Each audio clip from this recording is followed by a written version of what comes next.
A group of Greenpeace activists in custody in Russia is facing possible jail sentences of up to 15 years. Their ship was seized 2 days after they attempted to board an offshore drilling platform owned by Gazprom.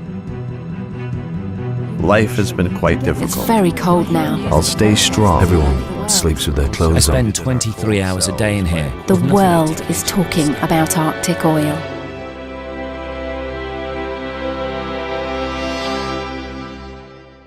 Dear James. Dear supporters, it's been over a month now that the Special Forces dropped by helicopter and took over our ship at gunpoint. But a terrifying moment, I must admit.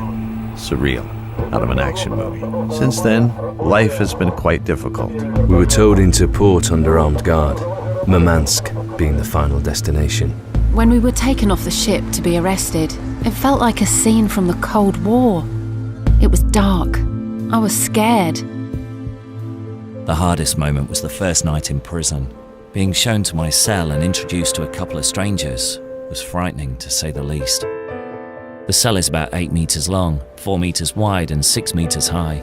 I spend 23 hours a day in here, without nothing but the occasional book and my thoughts.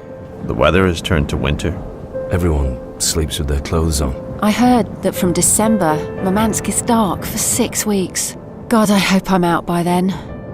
There isn't a moment I don't think about my family. I dream of the day I can run into their arms. Existence here is incredibly bipolar, ranging from the fatalistic to blind panic that I will spend 15 years in a Russian prison cell for a crime I didn't commit. I told my friend Phil that I was worried I couldn't cope. He told me I'd be fine.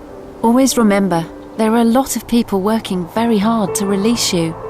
Knowing my friends and family are fighting for me is my source of strength. I spend a lot of time looking out through the window when the sun shines. I think about the Arctic, the sea ice. It makes me happy. It gives me strength.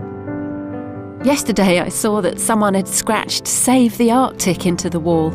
It made me laugh. I am definitely getting stronger. All of us are asking each other the question whether we would do it again, knowing the consequences. Yes, we would. We cannot get threatened, and sometimes it is necessary to pay a high price for things we deeply believe in. I hear news of protests all over the world. The world is talking about Arctic oil. There are 30 people whose lives have been changed irrevocably from 18 nations across the world. 28 of those people were standing up for what they believe, and 2 journalists were there to report that story. Now we have to hope the world will support their rights to do so, and that Russia will listen. Greenpeace is only but a word. The people behind it is our strength.